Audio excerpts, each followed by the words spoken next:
Bab 506. Pangeran Kerajaan Elang. Saya bertarung. Semut. Kamu sedang mencari kematian.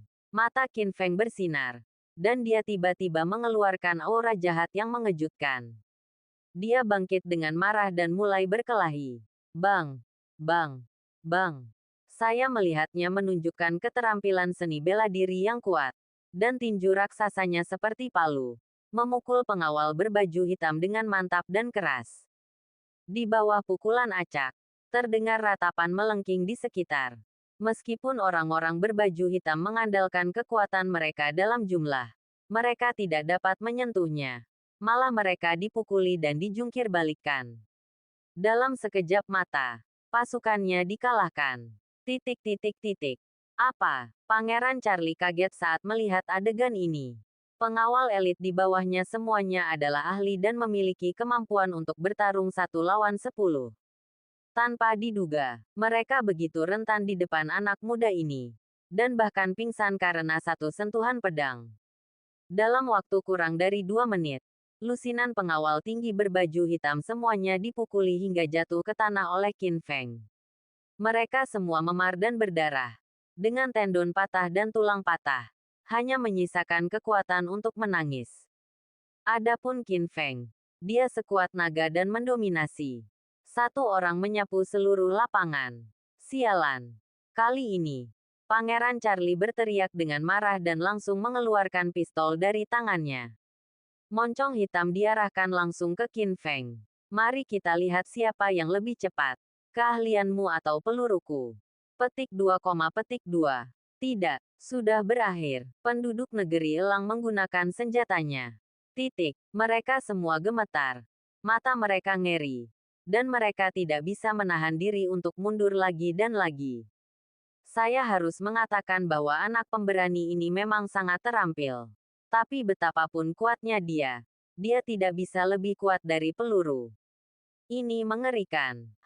Qin Feng menatap Pangeran Charlie dan berkata dengan dingin. Seorang pria dari kerajaan Elang datang ke tanah Daxia dan berani secara terbuka mengeluarkan senjata dan membunuh orang. Saya pikir Anda benar-benar tidak memiliki hukum. Petik 2. Petik 2 titik titik titik petik 2. Haha, Pangeran Charlie dari kerajaan Elang mencibir dengan arogan. Wah, apa yang kamu tahu? Saya adalah pangeran bangsawan kerajaan Elang. Ketika saya datang ke negara Anda, sebagai orang asing, saya menikmatinya hak pengampunan diplomatik. Aku bisa membunuh warga sipil sepertimu jika aku mau. Apa yang bisa dilakukan seseorang padaku? Begini saja. Petik 2. Bahkan jika aku menembakmu sampai mati hari ini, tidak ada seorang pun di Daxia yang bisa menghakimiku. Petik 2. Dan tanpa malu-malu. Perilakunya sungguh keterlaluan. Belum tentu. Qin Feng menatap pistol di tangannya dengan jijik dan tersenyum main-main. Jika kamu berpikir kamu bisa membunuhku dengan mainan anak-anak seperti ini, kamu sedikit terlalu naif. Saya menyarankan kamu untuk tidak bermain api. Petik 2. Kamu sangat tidak tahu malu. Pangeran Raja Elang memarahi dengan tidak senang. Kamu anak nakal. Kamu berani berbicara kasar bahkan ketika kamu akan mati. Karena kamu mencari kematian, aku akan membantumu.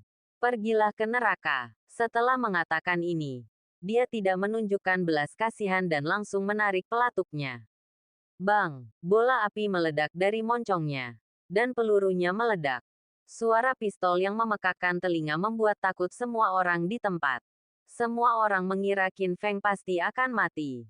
Tapi pangeran kerajaan Elang dan kelompoknya para bangsawan di belakangnya. Semua murid juga terekspos cibiran yang kejam. Bunuh saja rakyat jelata di Daxia. Tidak ada yang bisa menilai pangeran kerajaan Elang. Itu hanya bisa dianggap sebagai masalah diplomatik. Pada akhirnya, bukankah Pangeran Charlie aman? Mendengus. Qin Feng tiba-tiba mendengus dingin. Matanya seperti kilat. Dan dia mengulurkan tangannya secara tak terduga ke dalam kehampaan. Segera, dia membuka telapak tangannya. Peluru yang ditembakkan tergeletak di tangannya. Dia menangkap peluru itu dengan satu tangan. Metode mengejutkan ini mengejutkan seluruh penonton. Bagaimana ini mungkin? Pangeran Charlie dari Kerajaan Elang terkejut. Di belakangnya, sekelompok anak bangsawan juga membuka mata lebar-lebar dan tercengang. Hampir sulit dipercaya. Tanpa diduga, anak muda yang melompat entah dari mana. Dia sebenarnya memiliki kemampuan luar biasa untuk menangkap peluru dengan tangan kosong. Di manakah ini sakral? Kembalikan padamu. Sebelum pangeran kerajaan Elang pulih, Qin Feng menjentikkan jari tengahnya. Hus, peluru itu tiba-tiba melesat kembali ke arah pangeran Charlie dari kerajaan Elang dengan kekuatan petir, membuat tangannya yang memegang senjata berlumuran darah di tempat. Ah, pangeran Raja Elang menjerit kesakitan. Telapak tangannya gemetar, dan pistolnya jatuh ke tanah. Wajahnya pucat dan dia berkeringat seperti hujan. Adegan itu sangat mengejutkan. Telapak tangannya tertembus peluru. Darahnya mengalir dan rasa sakitnya tak tertahankan. Ya Tuhan, Pangeran, apakah kamu baik-baik saja? Sekelompok bangsawan sangat ketakutan sehingga mereka mengepung Charlie. Melihat lukanya yang mengerikan, mereka semua gemetar karena terkejut, marah dan ngeri. Mereka langsung menatap Qin Feng dan berteriak dengan marah. Sialan, anak nakal, beraninya kamu. Ini pangeran kerajaan Elang kita yang mulia. Beraninya kamu menyakitinya. Kejahatan besar. Petik 2. Melihat pangeran kerajaan Elang yang terluka, semua orang yang hadir terkejut. Satu demi satu, udara dingin tersedot. Mereka semua geram melihat perilaku arogan dan mendominasi pangeran kerajaan Elang. Namun pada akhirnya, dia tidak berani berbicara dalam kemarahan. Tanpa diduga, anak laki-laki ini muncul entah dari mana. Dia tidak hanya berani melawan pangeran kerajaan Elang, dia juga memukuli anak buah dan kudanya, bahkan melukai tangannya. Ini sudah berakhir. Meskipun perilaku seperti ini meredakan amarah, tidak diragukan lagi hal itu telah menyebabkan bencana besar. Pihak lain adalah pangeran kerajaan Elang dengan status bangsawan. Bahkan jika dia datang ke Daxia, dia tetaplah bangsawan dengan keistimewaan. Seorang pangeran terluka di Daxia. Ini masalah besar. Sekarang masalahnya sudah sampai pada titik ini. Saya khawatir meskipun penduduk negeri Elang tidak melanjutkan masalah ini, Daxia tidak akan bisa menghindarinya. Tanpa diduga, Qin Feng sama sekali tidak takut menghadapi teriakan dan ancaman dari masyarakat bangsa Elang. Dia membersihkan pakaiannya. Tampak acuh tak acuh. Jadi bagaimana jika aku menyakitimu? Kamu hanyalah seorang pria dari kerajaan Elang, memamerkan kekuatanmu di tanah kami di Gritsia, dan bahkan berani secara terbuka mengeluarkan senjata untuk membunuh orang, seolah-olah kamu tidak mengambilnya. Sia hebatku dengan serius. Aku tidak membunuhnya. Kamu. Bahkan jika nenek moyangmu membakar dupa. Petik 2. Kamu. Pangeran Charlie sangat marah. Dia menutupi tangannya yang berdarah. Menatap Qin Feng dengan mata birunya. Mengertakkan gigi dengan marah. Dan mengancamnya dengan keras. Nak, kamu punya nyali. Tunggu saja. Aku tidak akan pernah membiarkanmu pergi. Sudah kubilang. Aku adalah pangeran bangsawan kerajaan Elang. Jika aku terluka di Daxiamu, kamu Daxia akan menjadi bertanggung jawab. Adapun kamu akan mati. Setelah berbicara dengan marah, Pangeran Charlie memerintahkan dengan marah. Kemarilah, hubungi orang yang bertanggung jawab atas diplomasi di ibu kota Kekaisaran Sia Besar segera dan beritahu dia bahwa seseorang berani menyakiti pangeran ini. Dan minta dia memimpin orang untuk menangkap si pembunuh dan segera menembaknya. Petik 2. Kerajaan Elang kita tidak akan pernah menyerah. Bab 507 Pembawa Perdamaian. Sudah berakhir. Mendengar ini, semua tamu merasa ada yang tidak beres. Bagi seorang bangsawan seperti Pangeran Charlie terluka di Daxia, itu bukan masalah besar. Jika Charlie tidak mengejarnya, itu akan baik-baik saja. Tapi begitu dia marah dan memanggil pelayan diplomatik Daxia, maka situasinya tidak akan baik. Saat ini, seseorang di antara para tamu membujuk Qin Feng. Anak muda, Lupakan saja. Kenapa kamu masih berdiri di sana? Larilah. Ya, jika dia benar-benar memanggil diplomat itu, kamu akan mendapat masalah besar. Petik 2. Titik. Lagi pula, mereka semua sangat tidak puas dengan cara Pangeran Charlie dari Kerajaan Elang yang melanggar hukum dan sombong. Dan sekarang Qin Feng berjuang keras untuk menghadapi orang-orang Kerajaan Elang, yang juga membuat mereka merasa tidak enak. Tapi sepertinya segalanya menjadi masalah. Mereka tidak ingin pemuda yang penuh gairah seperti Qin Feng menderita perlakuan tidak adil dan balas dendam. Tanpa diduga, Qin Feng berkata dengan nada menghina, "Saya tidak salah. Mengapa kamu lari?" Oke, oke, oke. Pangeran Raja Elang menatap Qin Feng dengan mata muram dan nada kesal. Wah, kamu punya nyali. Petik 2. Tapi, kuharap kamu bisa tegar saat diplomat datang nanti. Nak, Pangeran Kerajaan Elang menunjuk ke arah Qin Feng dan berkata, "Jangan lari jika kamu punya nyali. Mari kita lihat bagaimana aku menghadapimu nanti." Tenang saja. Aku di sini. Aku tidak akan kemana-mana sampai aku benar-benar meyakinkanmu. Hubungi diplomat itu. Oke, aku tunggu.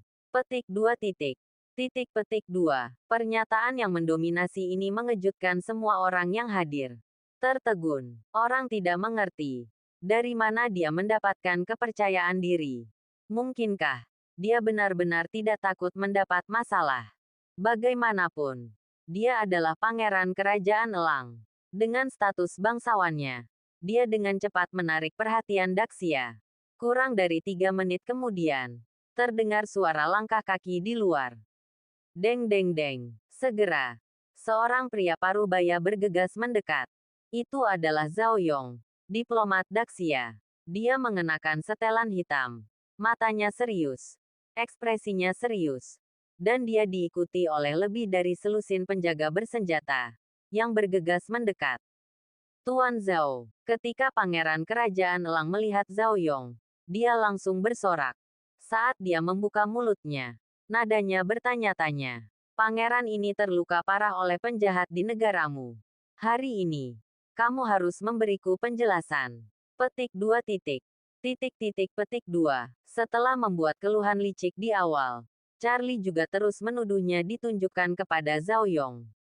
Wajahnya penuh ekspresi marah yang menolak menyerah. Apa? Zhao Yong terkejut saat melihat telapak tangan Charlie yang tertusuk peluru.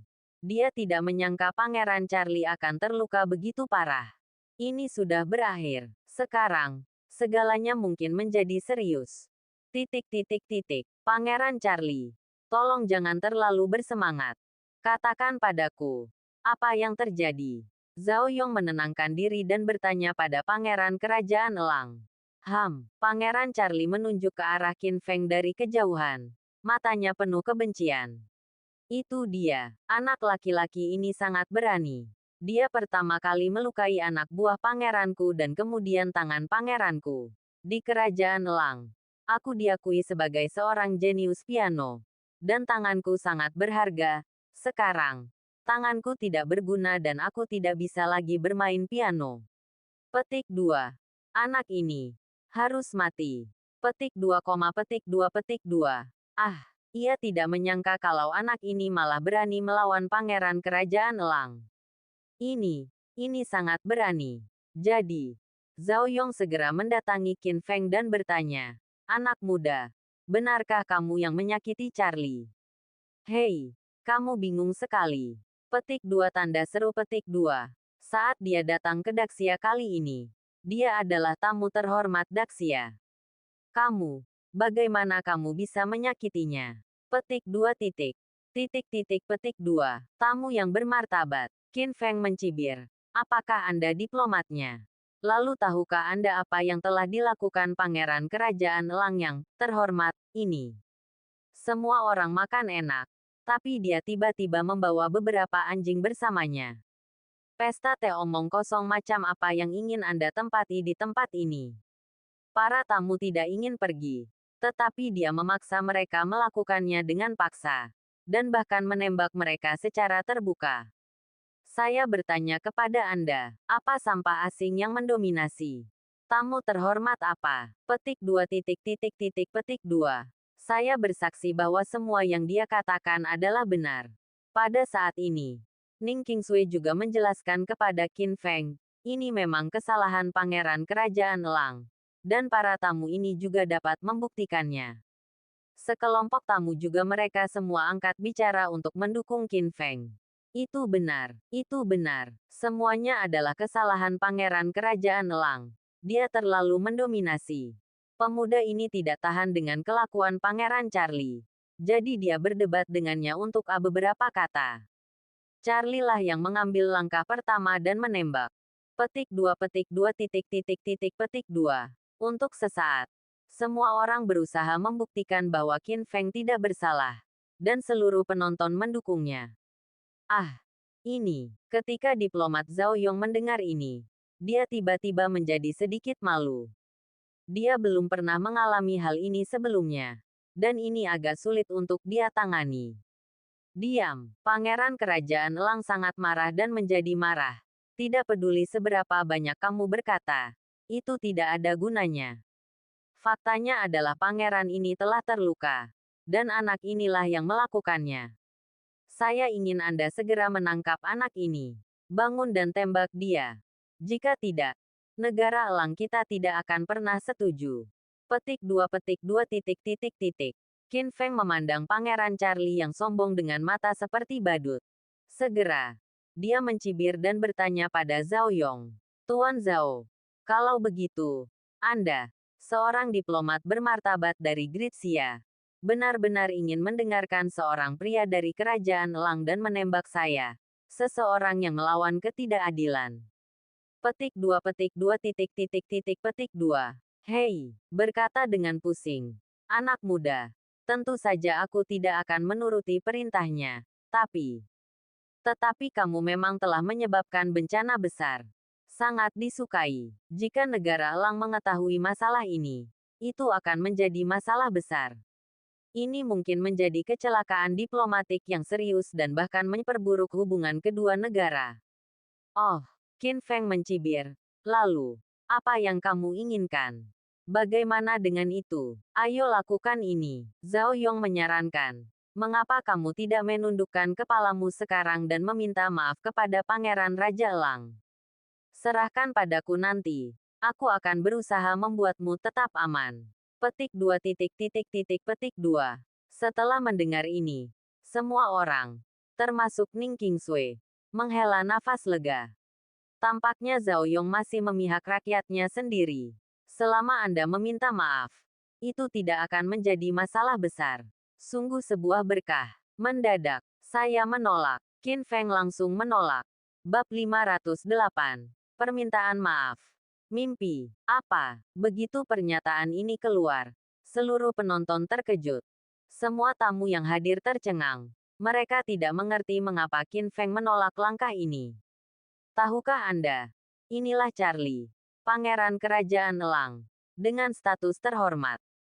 Seberapa besar dosa menyakitinya? Jelas sekali permintaan maaf bisa menenangkan keadaan. Jadi bagaimana dia bisa menolak kesempatan sebaik itu? Jika keadaan menjadi serius, dialah yang tidak beruntung. Mengapa? Zhao Yong bertanya dengan heran. Apakah kamu tahu apa yang kamu bicarakan? Apakah kamu ingin memperburuk keadaan? Tidak, Qin Feng berkata dengan nada dominan. Ini masalah prinsip. Salah. Mengapa saya harus meminta maaf kepada orang ini? Lagi pula, jika saya benar-benar meminta maaf, saya khawatir dia tidak akan sanggup menanggungnya. Petik 2. Kamu, Zhao Yong telah sakit kepala. Nak, apakah kamu gila? Sialan. Pada saat ini, Pangeran Charlie, yang mendengar kata-kata Qin Feng, menambahkan bahan bakar ke dalam api dan menjadi marah. Nak, kamu sombong sekali. Beraninya kamu bertindak begitu sombong bahkan ketika kamu akan mati. Tuan Zhao, kamu mendengar apa yang dikatakan anak ini. Kamu tahu apa yang harus dilakukan. Pangeran Charlie, jangan terlalu bersemangat. Zhao Yong buru-buru pergi untuk menghibur Charlie. Masalah ini memang salah paham. Semua orang menganggap perdamaian adalah hal yang paling penting. Mengubah masalah besar menjadi masalah kecil. Pangeran Charlie mendengus, menatap Qin Feng dan mencibir, "Oke, saya seorang pria sejati, dan saya akan memberi Anda sedikit wajah hari ini." Tanda hubung petik 2. Entah kamu akan dituduh membunuh pangeran ini, ditangkap, diadili, dan mati. Atau berlutut dan bersujud kepada pangeran ini segera. Itu pilihanmu. Petik 2. Diam. Qin Feng mengerutkan kening karena tidak senang dan berteriak. "Kamu adalah satu-satunya di sisiku. Kamu tidak layak untuk aku meminta maaf." Sialan. Pangeran Charlie sangat marah hingga asap keluar dari kepalanya. Dan dia mengertakkan gigi dan berkata, "Kamu bajingan. Ini dia. Jika kamu tidak selamat, maka kamu tidak bisa menyalahkanku. Tuan Zhao, kamu harus bertindak sesuai dengan hukum hari ini untuk menghukum pembunuh ini dengan berat. Aku ingin dia mati." Petik 2. Pada saat ini, seluruh restoran sunyi. Hanya suara marah Pangeran Charlie yang bergema. Semua orang diam. Pembunuh. Begitu dia dituduh melakukan kejahatan ini. Dan orang yang membunuh adalah Pangeran Kerajaan Elang. Jika saatnya tiba, jangan katakan bahwa Kerajaan Elang tidak akan pernah menyerah. Saya khawatir Daxia tidak akan bisa mengampuni anak ini. Hei, kamu masih muda dan energik. Dan kamu merugikan dirimu sendiri. Hei, Zhao Yong menghela nafas dan memandang Qin Feng tanpa daya. "Anak muda, bukannya aku tidak ingin membantumu. Hanya saja kamu telah menyebabkan terlalu banyak masalah untuk menundukkan kepalamu apapun yang terjadi. Dalam hal ini, aku hanya bisa mengikuti aturan." Petik 2. Setelah mengatakan ini, dia memberi isyarat kepada penjaga di belakangnya. Deng deng deng. Saat berikutnya, sekelompok penjaga segera mendatangi Qin Feng, dan bahkan mengeluarkan borgol, berniat untuk menahan Qin Feng di tempat. Semua orang di sekitar menggelengkan kepala dan menghela nafas, merasa bahwa Qin Feng terlalu keras kepala dan menolak menyerah. Itulah sebabnya dia berakhir dalam situasi ini. Jika dia bersedia meminta maaf, bukankah itu akan membuat masalah besarnya menjadi tidak terlalu serius? Wajah atau kehidupan, mana yang lebih penting? Tunggu. Pada saat ini, Ning Qingsui menjadi cemas dan segera bergegas maju untuk memblokir Qin Feng, membuka tangan kecilnya untuk melindunginya. Wajah menawannya penuh ketidaksabaran saat ini. Tidak. Hari ini, tidak ada yang bisa membawanya pergi. Petik 2. Gadis. Zhao Yong menasihati. Dia telah melakukan kejahatan serius dan menurut hukum, dia harus segera ditahan. "Saya tidak peduli. Kamu." "Saya Ning Qingsui." Dia adalah putri tertua dari keluarga Ning. Salah satu dari 8 penguasa besar ibu kota kekaisaran. Saya katakan saya tidak diizinkan untuk menangkapnya. Tetapi saya tidak diizinkan untuk menangkapnya. Apa? Begitu pernyataan ini keluar, seluruh penonton terkejut. Ning Qingsui. Semua orang terkejut. Mereka tidak menyangka bahwa wanita menawan dan cantik ini sebenarnya adalah putri keluarga Ning di ibu kota kekaisaran. Klan Ning telah diwariskan selama ribuan tahun, dan hidup sepanjang negara, dan sama mulianya dengan surga. Identitasnya luar biasa. Jadi Nona Ning. Mendengar ini, Zhao Yong juga terkejut dan nadanya menjadi lebih sopan. "Nona Ning, Saya juga bertindak sesuai aturan. Anda juga lihat apa yang telah dilakukan teman Anda. Kami, di sini. Hei, jangan mempersulitku." Petik 2. Tidak. Ning Qingsui berkata dengan keras kepala. "Qin Feng benar. Pangeran Kerajaan Elanglah yang salah. Kamu bisa jangan hukum dia. Dalam hal ini, maka kamu tersinggung." Zhao Yong berkata tanpa daya. "Bahkan jika kamu adalah putri klan Ning, dengan cabang emas dan daun giok, dan kehormatan tertinggi, klan Ning tidak bisa kebal hukum. Saya tersinggung." Setelah itu, dia memerintahkan pengawalnya, "Kemarilah. Tolong turunkan Nona Ning." "Ya, segera." Sekelompok penjaga bergegas mendekat, mengulurkan tangan untuk menangkap Ning Qingsui. Titik titik titik. Pada saat ini, keluar. Qin Feng tiba-tiba mengangkat alisnya dan mengangkat matanya. Dan meraung keras. Seperti guntur di tanah. Teriakan nyaring ini. Karena kekuatan batinnya yang menakutkan. Seketika berubah menjadi gelombang suara yang menyapu seluruh tempat. Sebelum para penjaga mendekat, mereka semua tercengang dan terpana. Berdiri. Aku bahkan tidak bisa diam. Bahkan para tamu yang berada jauh pun merasakan telinga mereka sakit karena shock. Nak, Zhao Yong terkejut. Kamu, apa yang ingin kamu lakukan? Apakah kamu masih ingin melawan hukum? Hah, dengan pandangan ruju. Tembak. Zhao Yong, kamu tidak tahu benar dan salah dan kamu menyukai sampah asing ini. Kamu benar-benar bodoh. Saya pikir posisimu hampir berakhir. Petik 2 petik 2 titik titik titik petik 2. Apa? Ketika Zhao Yong mendengar ini, dia langsung marah besar. Bukannya dia tidak memberi kesempatan pada anak ini. Tapi anak ini sangat kaku hingga sangat keras hingga membuat orang marah. Tanpa diduga, dia menjadi pelanggar hukum dan menjadi semakin gila. Ini sungguh tidak masuk akal. Nak, apakah kamu tahu apa yang kamu bicarakan? Apakah kamu benar-benar putus asa untuk hidupmu? Petik 2 petik 2 titik titik titik petik 2. Diam. Qin Feng mengerutkan kening dan memarahi dengan tegas. Kamu terus menerapkan hukum, tapi jangan lupa. Ini adalah tanah Daxia. Dan Anda adalah diplomat Daxia. Hukum Daxia secara alami digunakan untuk melindungi rakyat Daxia. Bagaimana Anda bisa menggunakannya untuk melindungi orang asing? Kanan, karena kamu tidak dapat membuat keputusan. Aku akan membuat keputusan.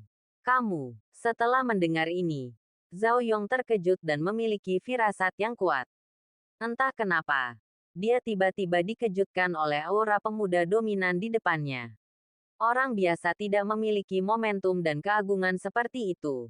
Apalagi dia masih bisa bersama Putri Ningklan. Jadi statusnya jelas luar biasa. Siapa itu? Terkejut. Dia bertanya ragu-ragu. Siapa?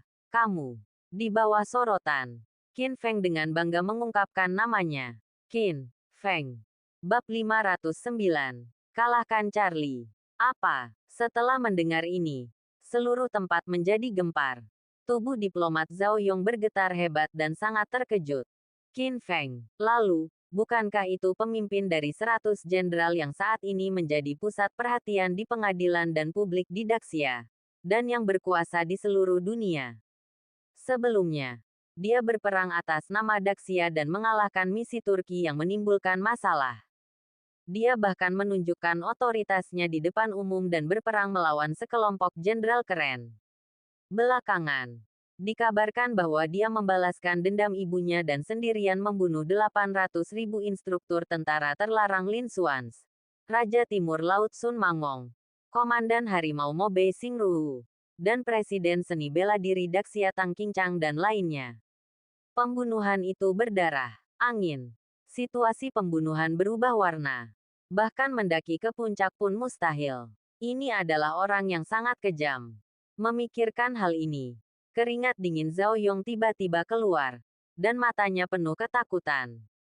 Ya Tuhan, apakah dia Qin Feng, pemimpin legendaris dari 100 jenderal, seorang pahlawan hebat? Saya tidak menyangka akan melihatnya di sini.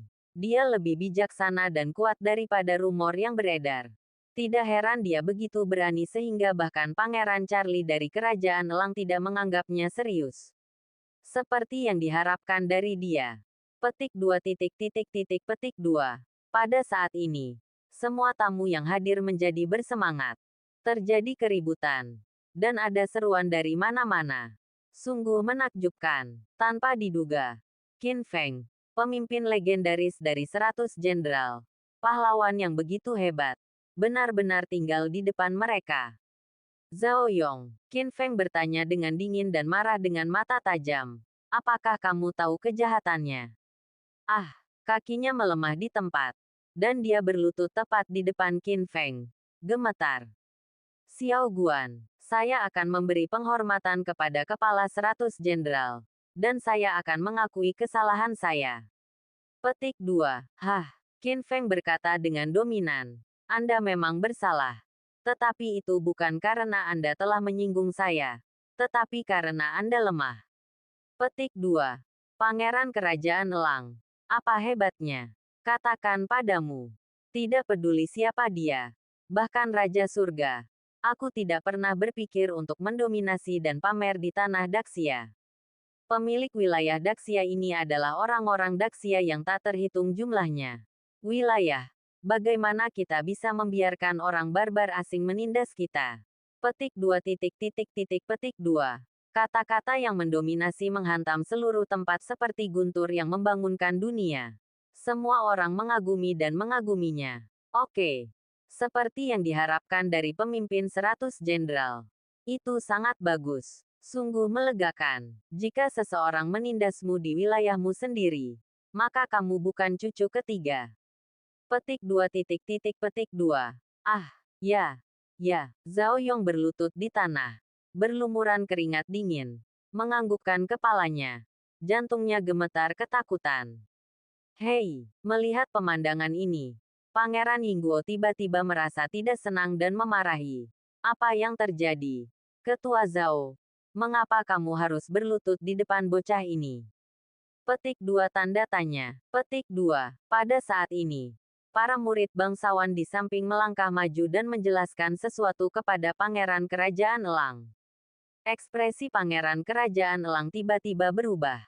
Pemimpin dari 100 jenderal. Jadi, di Daxia, status anak laki-laki ini lebih tinggi daripada Zhao Yong. Tapi tidak ada gunanya. Saya seorang pangeran. Putra Ratu Kerajaan Elang. Ayolah di Daxiamu. Bahkan jika kamu adalah pemimpin dari 100 jenderal, kamu harus sopan kepada pangeran ini. Jangan berpikir bahwa hanya karena kamu memiliki status tertentu, kamu bisa mengalahkanku. Petik 2. Petik 2. Itu benar. Pada saat ini, Qin Feng tiba-tiba berkata, Pangeran Charlie, kamu benar. Masalah ini tidak bisa dibiarkan begitu saja. Karena kamu, seorang pendosa yang mendominasi dan sombong, belum cukup belajar. Petik 2. Petik 2. Apa? Setelah mendengar ini, Pangeran Charlie tiba-tiba mengerutkan kening. Wah, apa maksudmu? Hah? Secara harfiah. Dan mengangkat tangannya yang besar ke dalam kehampaan. Adegan mengejutkan terjadi, meski jaraknya puluhan meter. Tamparan Qin Feng seolah mampu melintasi ruang dan menamparkan wajah Pangeran Charlie dengan keras dari kejauhan. Pah! Terdengar tamparan keras. Dan wajah Pangeran Kerajaan Elang tiba-tiba memerah.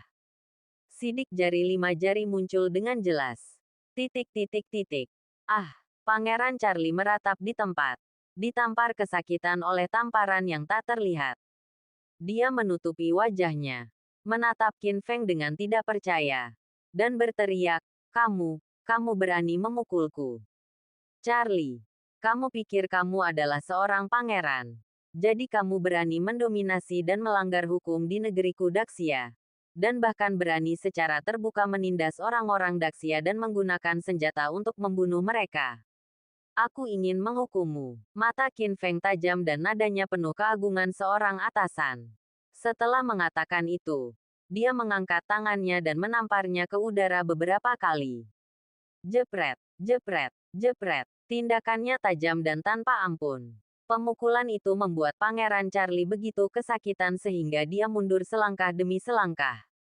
Jeritannya seperti membunuh babi. Akhirnya dia terjatuh ke tanah setelah dipukul. Rambutnya acak-acakan. Dan mulutnya penuh darah. Wajah aslinya yang tampan hampir membengkak menjadi kepala babi. Ini sangat memalukan dan menyedihkan. Penampilan agung ini. Bahkan jika ibu kandungnya, yang merupakan Ratu Kerajaan Elang, datang, dia mungkin tidak dapat mengenalinya. Pangeran, kamu baik-baik saja. Sialan. Qin Feng, kamu berani mengalahkan Pangeran Kerajaan Elang kami. Kamu sudah mati. Ya, kita harus memberitahu keluarga kerajaan tentang ini. Kerajaan Elang aku tidak akan membiarkanmu pergi. Petik 2. Petik 2. Melihat pangerannya dipukuli dalam keadaan yang menyedihkan. Semua anak bangsawan kerajaan Elang yang bepergian bersamanya terkejut. Mereka semua menunjuk ke arah Qin Feng dan berteriak. Dan mereka sangat bersemangat. Berisik, Qin Feng agung dan menamparkan beberapa tangan lagi ke udara. Pah, pah, pah, pah, pah, ah, diiringi jeritan ayam dan burung yang menangis. Sekelompok anak bangsawan kerajaan Elang juga dipukul dengan luka lebam di bagian hidung dan wajah. Satu demi satu, mereka jatuh ke tanah sambil berteriak dan meratap. Postur itu lebih elegan daripada bermain bowling. Oke, melihat betapa menyedihkannya negara Elang. Semua orang yang hadir tampak seperti sedang menonton pertunjukan yang bagus. Emosi dan sorakan. Bagus sekali. Ya, bagus sekali. Pangeran Charlie. Dia sama baiknya dengan pangeran berkepala babi. Haha. Sungguh memalukan. Bagaimana aku bisa tetap menjadi seorang pria terhormat? Petik 2. Petik 2. Di tengah sorak-sorai, Qin Feng dengan bangga berkata kepada Zhao Yong, lihat, sapu saja semua sampah asing itu. Petik 2. King Sui. Ayo pergi. Petik 2. Petik 2. Setelah mengatakan itu, Qin Feng meraih tangan Ning King Sui dan pergi dengan ekspresi kagum dan kagum. Itu disebut mendominasi. Pangeran Charlie dibantu oleh semua anak buahnya. Sakit sekali hingga saya berkeringat dingin. Dan saya menghirup udara dingin. Sialan. Pangeran Charlie menutupi wajahnya yang bengkak dan menatap punggung Qin Feng. Giginya hampir patah karena kebencian. Tapi tidak ada yang bisa kita lakukan. Bab 510 Putri Tidur. Segera, Qin Feng menarik Ning King Sui keluar dari hotel. Qin Feng. Ning King Sui memegang lengan Qin Feng dan menatapnya dengan kekaguman di wajahnya yang lembut dan menawan. Baru saja kamu memamerkan kekuatanmu dan memberi pelajaran kepada pangeran kerajaan Elang. Itu sangat agung. Adegan kecil. Qin Feng berkata dengan tenang. Beri mereka pelajaran. Dan mereka akan jujur lain kali. Kamu luar biasa. Ning King Sui sangat tersentuh sehingga dia tidak bisa menahan diri untuk berjinjit dan menciumnya di wajah. Ini semua tentang gairah. Tapi, lalu dia berkata dengan cemas, apakah ini Charlie Pangeran Kerajaan Elang? Atau putra kesayangan Ratu Kerajaan Elang? Jika kamu mengalahkannya, ini masalah besar. Bahkan jika Anda berusia 100 tahun. Pemimpin para jenderal. Untuk berjaga-jaga. Jangan takut, Qin Feng berkata dengan nada meremehkan. Saya tidak peduli tentang seorang pangeran kerajaan Elang. Qin Feng tinggal bersamanya selama beberapa hari berikutnya. Keduanya berkeliling ibu kota kekaisaran, menikmati pemandangan indah, dan menjalani dunia yang indah bersama. Seperti kata pepatah, sedikit perpisahan lebih baik daripada cinta baru. Meski belum resmi menikah dengan Ning King Sui, perpisahan beberapa bulan terakhir ini rupanya semakin memperdalam hubungan di antara mereka. Meskipun mereka direkatkan sepanjang waktu, mereka tidak merasa lelah sama sekali. Segera, tibalah hari pembukaan rumah lelang naga emas. Sebelum berangkat, Qin Feng pergi ke rumah Sangguan, dan dipimpin oleh Nyonya Sangguan, Jiang Lanxin, ke taman belakang. Ada gunung, air, bambu hijau, dan kolam hijau di sini. Sangat elegan. Segera, dia melihat Sangguan Yunxing terbaring di tempat tidur di kamar biasa. Matanya yang indah sedikit tertutup. Dia mengenakan gaun putih. Dengan sepasang tangan giok terlipat di tubuhnya. Dia secantik peri yang tidak memakan kembang api dunia. Sekilas saja sudah cukup untuk menggugah hati orang dan membuat mereka tak terlupakan lagi. Sayang sekali, peri cantik ini kini tertidur selamanya. Sungguh memilukan. Qin Feng, terima kasih telah datang menemui Yunxing. Dan terima kasih atas kesediaanmu menghabiskan seluruh harta keluargamu untuk mendapatkan sumsum Phoenix untuknya. Bibi, terima kasih untuk ini. Melihat putrinya, dia merasa sedih sesaat dan langsung menitikkan air mata. 20 tahun yang lalu, dia dan sahabatnya Qin Ruohuang membuat janji untuk kedua anak mereka, Yun Qing dan Qin Feng. Saat ini, Kita berada di puncak kehidupan dan memiliki kasih sayang yang sama. Alangkah baiknya jika kedua anak ini bisa menikah. Sayang sekali, saya lolos dari pernikahan dengan orang Turki. Tetapi saya tidak bisa lepas dari nasib ini. Setelah mendengar Qin Feng mengatakan bahwa dia dapat membangunkan putrinya dengan sumsum Phoenix, dia segera menjual propertinya dan mengumpulkan dana, yang semuanya diberikan kepada Qin Feng. Jika saya bisa mengambil foto dan membangunkan putri saya, maka saya akan bersyukur kepada Tuhan. Tetapi jika dia tidak bisa mengambil fotonya, maka putri kesayangannya, Sangguan Yunqing, akan tertidur selamanya dan tidak pernah bangun lagi. Kalau dipikir-pikir, ini tidak menyedihkan. Bibi, kamu harus melakukannya. Qin Feng berkata dengan sungguh-sungguh. Belum lagi Yun Qingshen dan aku bertunangan. Bahkan jika dia mengorbankan dirinya untukku, aku harus menyembuhkannya. Petik 2. Uang di mana-mana akhir-akhir ini. Dan aku mendapat keuntungan. Aku pasti akan mendapatkan sumsum Phoenix malam ini. Petik 2. Petik 2. Oke, Jiang Lanxin menyeka air matanya dan berkata dengan sedih. Qin Feng, kalau begitu aku akan menyerahkan putriku padamu. Perhatikan baik-baik dia, dan aku tidak akan mengganggumu. Kiri, hanya Qin Feng dan Sangguan Yunqing yang tidak sadarkan diri yang tersisa di ruangan yang elegan dan tenang. Melihat wajahnya yang tampak seperti sedang tidur, Qin Feng memiliki mata yang rumit dan perasaan campur aduk di hatinya. Dahulu kala, dia dan Sangguan Yunqing seperti musuh yang ditakdirkan. Tidak ada yang meremehkan satu sama lain. Dan bisa dikatakan mereka tidak menyukai satu sama lain. Namun ada beberapa hal di dunia ini yang begitu dramatis. Jelas tidak ada yang meremehkan satu sama lain. Tetapi mereka tampaknya diikat oleh tali yang tidak terlihat dan tidak dapat dipisahkan apapun yang terjadi. Dalam perjalanannya, hingga saat ini kesalahpahaman dan sekat antara satu sama lain akhirnya terhapuskan. Dan liburan pun terselesaikan. Jika tidak terjadi apa-apa lagi, mungkin dia bisa punya banyak cerita dengan Sangguan Yunqing. Tapi sekarang, jiwanya telah hilang.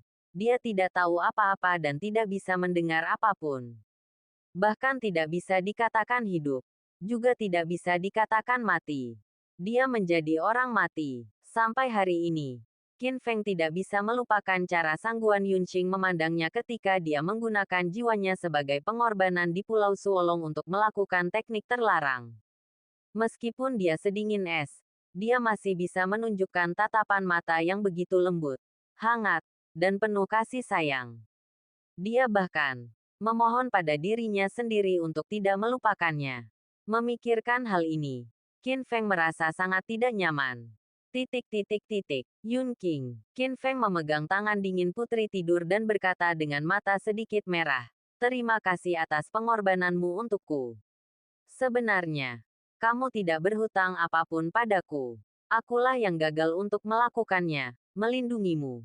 Tapi jangan khawatir, sumsum Phoenix berharga yang dapat mengisi kembali jiwamu dan membangunkanmu akan dilelang malam ini.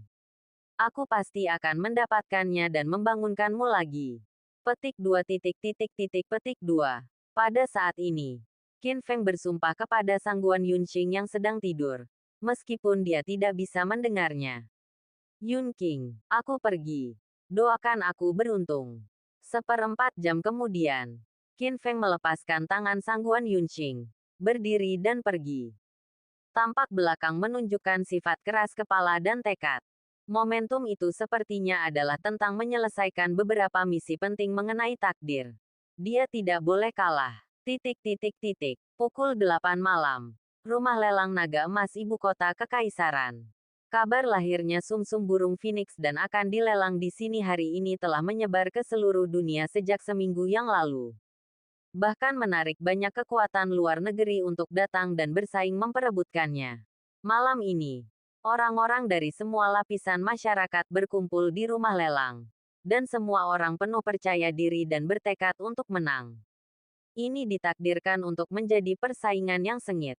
Ketika Qin Feng memasuki rumah lelang, tempat itu sudah penuh sesak. Rumah lelang noda berlantai 3 dipenuhi dengan wajah-wajah aneh dari seluruh dunia. Tapi satu hal adalah mereka yang memenuhi syarat dan cukup berani untuk masuk ke rumah lelang malam ini sungguh luar biasa. Segera, Qin Feng menemukan tempat duduknya. Dia berjalan mendekat dan hendak duduk.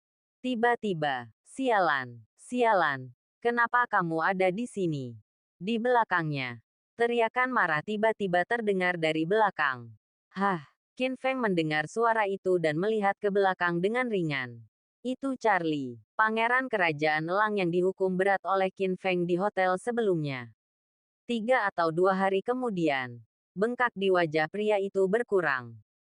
Namun memar dan bekas lukanya masih ada. Pangeran Charlie yang sudah sangat marah tidak pernah menyangka akan melihat musuhnya lagi di sini. Tiba-tiba dia menatap Qin Feng. Sangat marah. Hah, Qin Feng tersenyum bercanda. Kamu pikir kamu ini siapa? Bukankah ini Pangeran Charlie dari Kerajaan Elang? Bagaimana lukamu? Apakah kamu merasa lebih baik mencari kematian? Tentang hal ini, Pangeran Charlie teringat lagi. Dia menceritakan tentang pemukulannya oleh Qin Feng hari itu. Kesedihan dan amarahnya meluap-luap. Dan amarahnya membara. Kamu bocah nakal. Kamu sangat berani sehingga berani mengalahkanku. Tetapi sekarang kamu mengizinkan aku melihatmu. Sudah kubilang, hari ini adalah hari kematianmu.